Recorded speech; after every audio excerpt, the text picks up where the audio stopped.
Ladies and gentlemen, please welcome this evening's guest moderator, Allison Bales from More Magazine, and tonight's guest, Liam Hemsworth. Good evening, everyone. Thanks for the warm welcome. Liam, it's nice for you to... Thank you so much, yes. Big crowd. Gee, I wonder why you're all here tonight. I've had the good fortune of seeing the film. It's a fast-paced, exciting thriller with some great acting in it. But there's also a Wall Street element to it. It's sort of like a tech thriller Wall Street for the 21st century. Yeah, it gives a big insight into the world of corporate espionage, something that I wasn't too familiar with before we started shooting. And when I became a part of the project, I started researching corporate espionage and economic espionage, and read up on a bunch of really interesting cases between big corporate companies, car companies, losing billions of dollars to this kind of thing. This is obviously a heightened version and a more dramatic version, but it's based on real things that actually happen, which was a big surprise to me. Right, and the surveillance technology that we see in the film. We're sitting in the Apple store. I think that we're almost at the point in the film that this happens. But it seems very timely, topical with the Edward Snowden case, the whole NSA security stuff. But this is from a novel that was written a few years ago, correct? Yeah, I think society's only just now catching up with what technology is able to do and where we're at with it, and how scary it is in a lot of ways. I think most people don't understand how much of our personal information is stored in cyberspace and different hard drives out in the world, and I think we're just kind of catching up with it now. So let's talk a little bit about your character. You play someone called Adam Cassidy, who's, like yourself, a young man setting out in his career. Is he too ambitious for his own good? I don't know if you can be too ambitious. This guy he's extremely ambitious. He has big ideas and big hopes, and he works at the lower end of a huge corporation. And he's spent a number of years trying to climb the ladder and hasn't really gotten anywhere. Ends up making a mistake around the beginning of the film, and then winds up in a pretty tough situation, and gets pushed down a road that he wouldn't normally go down, and is kind of forced to do things that are against his upbringing and his moral values, and it's realizing the mistakes that he's made, and then rectifying them and doing the right thing, choosing to do the right thing to get himself out of this this terrible situation. Right, but he's kind of back against the wall at a certain point. And then I think the film plays nicely with how deep is he in, are his motives good or bad? I mean... Yeah, I think he at the beginning, he's forced into it. He doesn't want to go down that road, and then when he finds himself in it, he starts getting a taste for success and the power of it all, and starts to buy into it, and then forgets that the real situation that he's in, and a lot more is at stake than he originally thought, and his life's now at stake, and he has to do the right thing to get out of it, regardless of what's going to happen to him in the end. He has to do the right thing now. So. I mentioned Wall Street at the beginning, and I don't know, maybe that's not a film that you thought of with this film, but I think with your father, the father in the film is played by Richard Dreyfuss, working class, worked all his life, honest living, who really tries to be the moral guidance for his son. And that just reminded me of the Charlie Sheen, Martin Sheen relationship in Wall Street. Yeah, there's definitely a similar relationship there. Richard Dreyfuss plays my father in the film, and one of the most honest actors I've ever worked with. He's says the weirdest things in scenes, but it's always honest. It's never forced, and there was so many really nice moments that really surprised me in the film, and I'd never really looked into their relationship too much, and as I started shooting with him, I realized how important it was, and it's such a big part of Adam's story through the film, because his dad is kind of what brings him back to the light and makes him realize all the mistakes he's been making. Yeah. So it's not just a thriller, though. There's a love interest. There is a love interest, yeah. Amber Heard plays Adam's love interest in the film, and she's a a tremendous actress. She's quite intimidating at first, just because. More intimidating than the rest of the cast. Yeah, almost. I would say almost more intimidating than Harrison and Gary. She's such an intelligent person, and so beautiful. And I was quite standoffish at first, just because I wasn't sure what she thought of me. And once we shot more of the film, we got to know each other, and she's such a great person, and I think this is some of her best work. She's so good in this film. You know, I don't know if anyone here watched Grey's Anatomy, but there's sort of a there's a McDreamy meeting situation. They meet and then they meet again. So let's have a look at that clip. Well, of course, they had met quite intimately before that moment. And she accuses Adam Cassidy of being bridge and tunnel. It's about the worst you can get, isn't it? Yeah, I think so. Yeah, he took her out for cheese fries, though, so that saved everything. I think that would have made up for it. There's a nice reversal, I think, with the sexes in this film. You know the scene where someone's in the shower and the other person in the bed has to sneak out and look at something in the bag or the briefcase or the phone and get the information before they get out of the shower. I think I've always seen it with the woman in the bed and the man in the shower. So this time you're in the bed. I do a lot of sneaking around in this film. And lots without a shirt on. Yeah, there's a couple of scenes with my shirt off. Just a couple. Yeah, I never opted for those scenes, but I was forced to take off my top. I was told that I'd be beaten if I didn't. So right, it's not in your contract then. I had to take it off. It wasn't a body double? No, it was you. No, it was my body. It was all me. Yeah. Does it make you uncomfortable to talk about that? Because, you know, it's... A little bit. It's, you know what, it's uncomfortable when you do it, and it's uncomfortable bringing attention to it. Right. Sorry. I just knew I had to bring it up. Well, there's a lot of heat between yourself and Amber Heard in the movie, which is important. Yeah. But let's talk about some of the other cast members, because really you've got two absolute powerhouses in Harrison Ford and Gary Oldman. It was so nice to see Gary Oldman doing his English accent, because he hasn't done it a lot recently, it seems. Yeah. He's when I met him first, he's, you know, an extremely soft-spoken, genuine person, and just really nice, a really friendly person. When I got on set with him, we had a scene where he's interrogating my character, and he came into this rehearsal with just so much intensity, and it was really scary at first, because he's such a well-prepared actor and someone who really cares about everything he's doing and also what you're doing and the whole story of the film. And when you're working with someone like Gary, it keeps you on your toes. And we would do scenes where I was constantly surprised by the outcome of things, and where my character would go because of what he was doing. He would just, you never knew what he was going to do. He's such an intense, well-prepared actor. Well, there's a scene where he complains about his cup of tea not being right. Big problem in America for English people and their cups of tea. Scary as hell, though. Yeah, it's scary when Gary tells you that. Can we show the clip with Gary next? What's a short clip? That's sort of more towards the end of the film when things have changed a bit. But at the beginning, he's very scary. And Harrison Ford, too. They're both very imposing characters. But as actors, who was the hardest to act against? I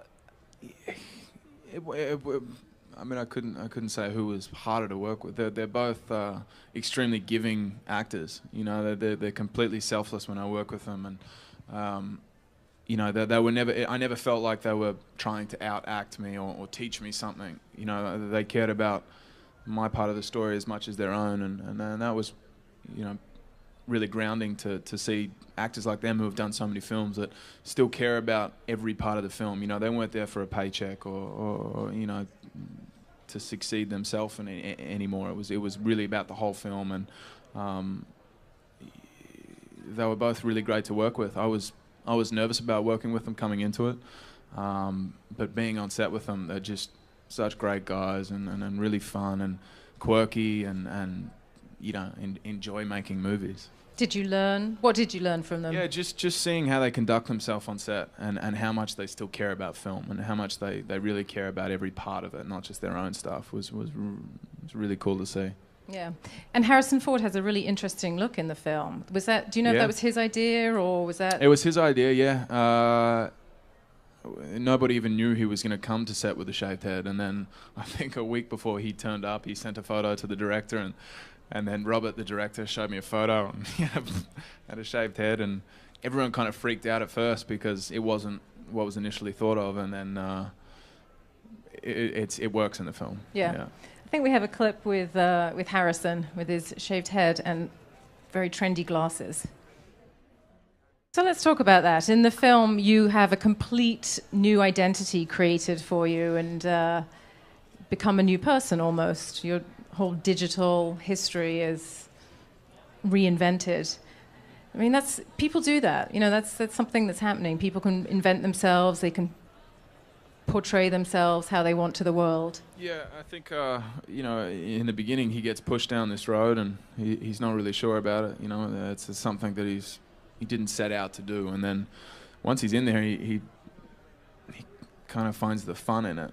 And he really buys into the whole situation and falls under Harrison Ford's character's spell, I guess. And you know, I mean, he's a father figure to Adam. He grew up with a dad that was a security guard and, you know, a low-income family and wasn't exactly the career role model that, you know, he wanted. And this is who Harrison's character becomes to Adam. I liked Gary Oldman and Harrison Ford, and there's a couple of scenes where they're together with you and the three of you. Very, very powerful, very dramatic, electric, actually, because you don't know who's playing whom, and you don't know Harrison Ford's motives. You don't really know anyone's motives. His character's very sneaky. You know, you find out in the end what he's truly made of, but you know, through the film, he seems like the perfect guy and the perfect role model for Adam. So let's talk about the Hunger Games. I'm sure a lot of people have seen you in the Hunger Games and are really looking forward to Catching Fire, which opens November, is that right? Yeah. So kind of soon. What's it like to be part of something that is that huge? It's great. It's all positive. It's Francis Lawrence directed the second one that comes out in November, and he's one of my favorite directors that I've ever worked with, and I've been a fan of his since Pleasantville and I Am Legend, and you know, he's such a great director and one of the most well-prepared directors I've ever worked with, but also one of the most relaxed directors I've ever worked with. You know, he's you know, you come onto set and he's chilling. He doesn't seem stressed about anything, and he's holding this whole weight of this huge franchise on his shoulders, and he really pulls it off. And I think what he's done in the second one is amazing. And I think, you know, everyone that comes aboard it is you know, really cares about it. And you know, despite it being you know, a huge franchise, it has really good stories. You know, and so it's really good, strong characters that I think people care about. Yeah. And is the second one going to be better than the first one? And is there anything that you can tell us? Some sneak preview of something or other? I haven't seen the finished product yet. But I know that Francis is a fantastic director, and I know he's really done a great job on it. Oh, that's not very helpful. That's a bit tantalizing, isn't it? There's a lot more Hunger Games stuff. Well, going from my on. memory There's of the book, you really come into the third one. Your character is really a big part of the third one. Yeah. For the first two, Gale has to just kind of watch what happens, and he's kind of helpless to do anything. But you do get to see a little more of the fight in Gale in this one. Good. You know, and the tension building up, and yeah, it's exciting. I didn't think you had enough to do in the first one, personally. That was my pet peeve with it. It wasn't enough. Wasn't enough you in the first one. You know, Suzanne Collins came up to me when we were shooting this one, and she came up and you know, expressed to me that she wished there was more of my character of Gale in the second one as well. I don't know. He's a good character. He's a likable character. He's a strong character. He's standing up for what he believes in, and you know, in a terrible situation. So. We'll just have to wait to the third one. Let's talk about the director for this film then, Robert Luketic. He's Australian. Does that mean that you knew him? I didn't know him. No, I met him about a year and a half ago, and we sat down and he told me about this project, and that was when I came aboard, and I think Harrison and Gary came aboard around the same time. But he's a great director. He's allows actors to find it in a scene, and you know, he never really puts too much pressure on you to hit certain marks. He lets actors find it, and that was what allowed us to, you know, constantly surprise ourselves. Sometimes I think when actors do huge either superhero films or, you know, something like The Hunger Games, they'll often then go and do really small indie films just as a, I guess, contrast. But you couldn't really call this, with Gary Oldman and Richard Dreyfuss and Harrison Ford, you couldn't really call this like a small film. This is pretty Wasn't sizable. a small film. No. So what was it that drew you to this?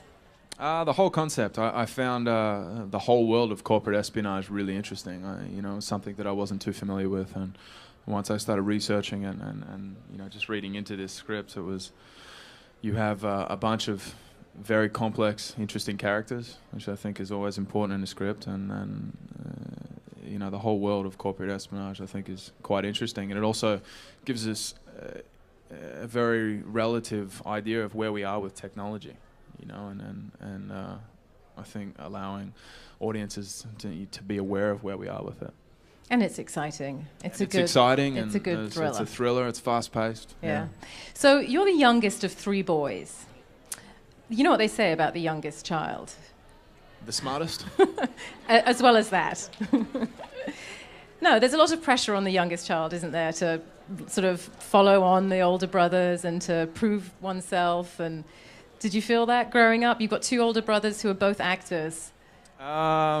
No, I didn't feel any pressure. My parents were the most supportive parents, and you know, I was a lot younger than both my older brothers, so I was always looking up to what they were doing. You know, whether it be, you know, riding a bike or you know, building a treehouse or something. I always wanted to do what they were doing, and you know, when they started doing acting, that was where I started. You know, where my head started going. So I never felt any pressure to succeed in anything. You know, we definitely give each other a hard time when, you know, when we do succeed, and you know, and that's what brothers do. You know, you push each other, and they're my best friends. You know, they're the reason I am where I am, and my biggest inspirations. Will you be making a film with either of them at any point? We talk about it. I mean, it's something that, you know, we might only get one chance to do it, and you know, we want to make sure it's the right project, and you know, we have the right director, and you know, it's something that we all really care about. You know, it's a hard thing. You know, we don't want to just do it for the sake of doing it.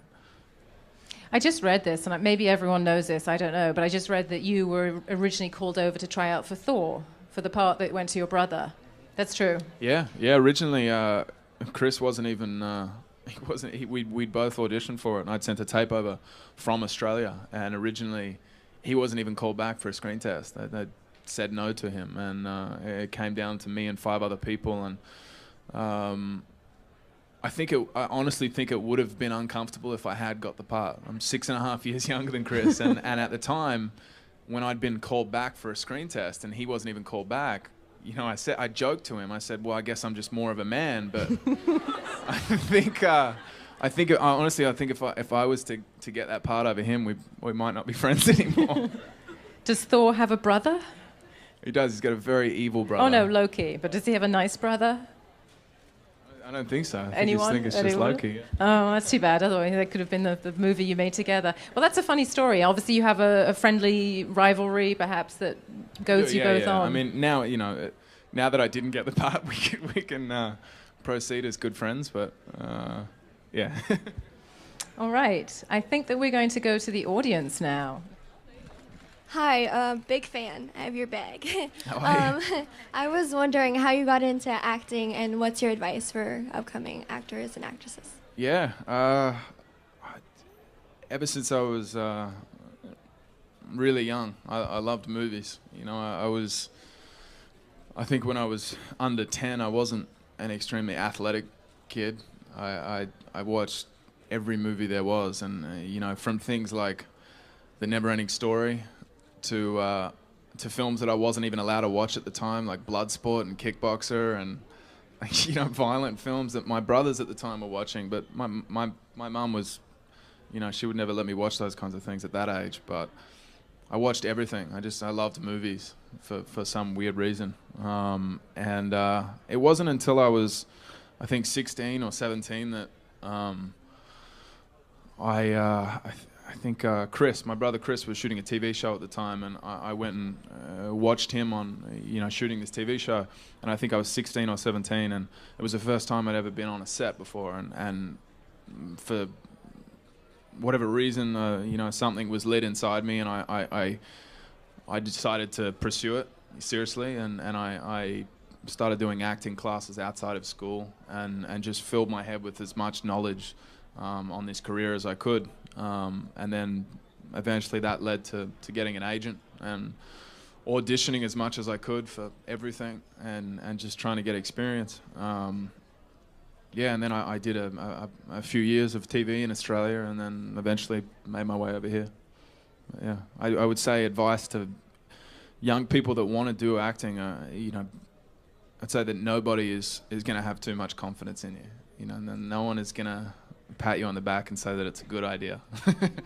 But if you truly want to do it, then you got to stick to it and prove them wrong. Oh, hello, Liam.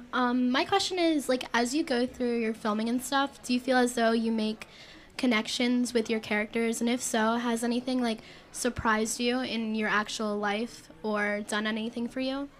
Yeah, I think every film I do always surprises me. A big part of the surprises I get on films are because of other actors. You can never really tell what another actor's going to do, and as much as you try to prepare yourself and think of every different situation you could be in during a scene with another actor, specifically guys like Harrison and Gary, you never know, and you're constantly thrown by what other actors do and how they portray their roles. And I think that's the magic of acting, and that's when you find the best moments, and when you really are surprised. And I think when you're truly able to let go of everything that's going on around you and be in the moment with another actor and truly work off them, that's when really special stuff happens. But every film I do, I'm at the end of it, I'm constantly surprised of the journey that my character took, and things that inevitably happened, but things that I really wouldn't have thought would happen during that. Do you prefer acting in indie movies or big productions? I love acting. I always really enjoy the whole process. I love making movies. I don't think it...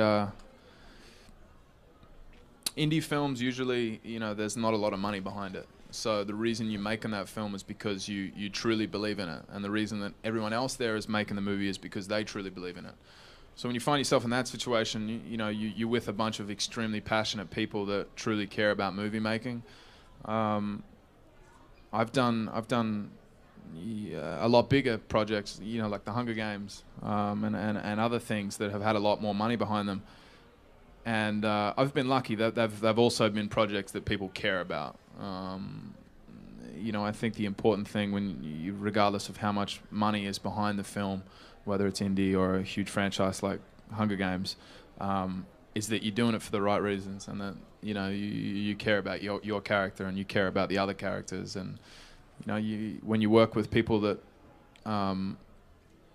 love making movies, then it's a positive experience. Sometimes you can find yourself in situations where you're with people that are there for the wrong reasons, and that's when you can find yourself in trouble. Hi, Liam. For the Hunger Games, what is Josh Hutcherson like from your perspective? Josh Hutcherson's great. He's, we met a few years ago, and we'd actually met once or twice before we started shooting the first film, because my brother, he'd done Red Dawn with Josh. So I'd met Josh, a couple of times randomly. But he's a great guy. He's a really nice guy, and a good friend of mine now, and In the film, I don't have too much to do with him. You know, most of my storyline in the Hunger Games is with Jennifer, with Katniss. So I don't get to work with him a lot, but when you know the small experiences that I've had with him have been really good. Yeah. Hi, Liam. I am from Philadelphia, and I know we were all really excited when you guys came to film Paranoia. So I wanted to know, what was your experience like filming in Philadelphia? Philadelphia is great. I didn't know too much about it before we started shooting there, and it's a great city. It's kind of like a smaller New York and a less busy New York, and much easier to shoot in Philadelphia than here. But it's great. People were great. Restaurants are great. We ate at so many different restaurants during Philadelphia, and it's great. It's a good place. Hi, I'm from Russia, Moscow, and we came here exactly for this event. And I got two questions. The first, which role was the closest to you as a person in all movies? And the second, can I have a picture with you at the end? Maybe. The role that was closest to me. As a person, I'm not sure. In every role I do, there are certain parts of the character that I really relate to, and certain parts that I have to dig for. You know, and I think as an actor, when I'm initially drawn to a character, it's for a couple of reasons. It's either for something that I truly relate to, or an experience, or a characteristic of that character.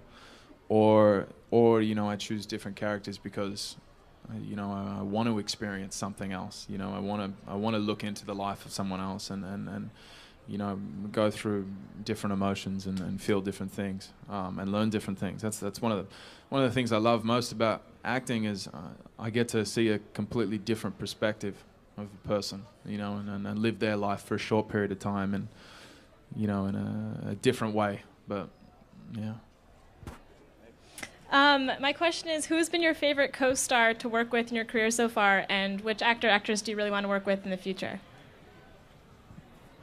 Favorite co-star? I've been so fortunate to work with so many great actors. Everyone in this film I really enjoyed working with. I just finished a film 2 weeks ago called Cut Bank, and I worked with John Malkovich and Billy Bob Thornton, and they're two of my favorite actors before working with them, and even more so now. You know, John was such an interesting person, and Billy was an extremely fun person to work with, and again, guys that have been doing this job for so long and still really care about acting and really care about movie making. People that I want to work with, Jeff Bridges is one of my biggest inspirations. I love him. The Big Lebowski is one of my favorite movies, and I think his performance and John Goodman's performance as well is two of my favorite performances of actors. I'd love to work with both those guys, but we'll see. Yeah. Which has been your favorite movie to film? My favorite movie? I like them all in different ways. This was a great movie to work on. You know, it was a big cast of great actors. Harrison Ford and Gary Oldman, two of my favorite actors, and I love shooting Hunger Games because the writing's so great.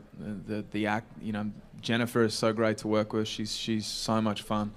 You know, one of the most lively, energetic actors I've ever worked with, and you know, it's interesting because we're shooting some pretty emotional stuff most of the time, and then she still seems to be doing backflips on set and just being a general maniac, but in the best way possible. But I love the last film I did, Cut Bank. I really enjoyed that. It was a smaller cast and a little more darker subject matter, but I love working with actors, and I love working with passionate directors that care about movies and you know, really prepare themselves, and it's just it's a really fun experience, you know, and it's an interesting and a learning experience working with older actors like these. Thank you very much, everyone. Thank you for your great questions. The movie opens August 16th nationwide. Please tweet, Facebook, everything you want about the excitement that you're about to go see this film. The hashtag is Change the Game. Put it out there, use social media, and go see this fun, exciting film on August 16th. Thank you, Liam Hemsworth. Thanks very much, guys. Appreciate you coming out.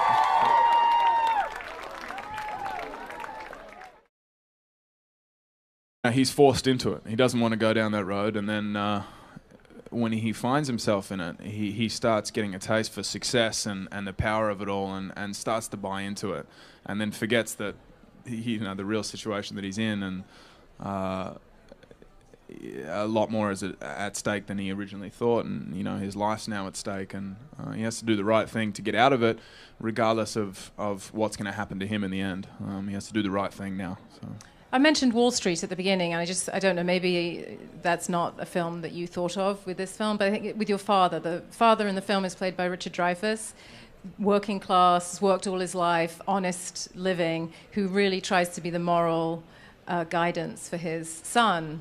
And that just reminded me of the Charlie Sheen, Martin Sheen relationship in Wall Street. Yeah, there's definitely a similar relationship there. Richard Dreyfuss plays my father in the film, and one of the most honest actors I've ever worked with. He's, says the weirdest things in scenes, but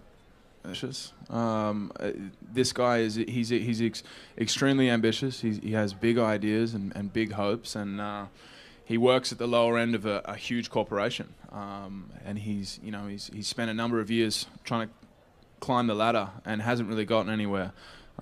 Ends up making a mistake around the beginning of the film, and then winds up in a pretty tough situation, and gets pushed down a road that he wouldn't normally go down, and is kind of forced to do things that are against his upbringing and his moral values, and it's realizing the mistakes that he's made, and then rectifying them, and doing the right thing, choosing to do the right thing to get himself out of this this terrible situation.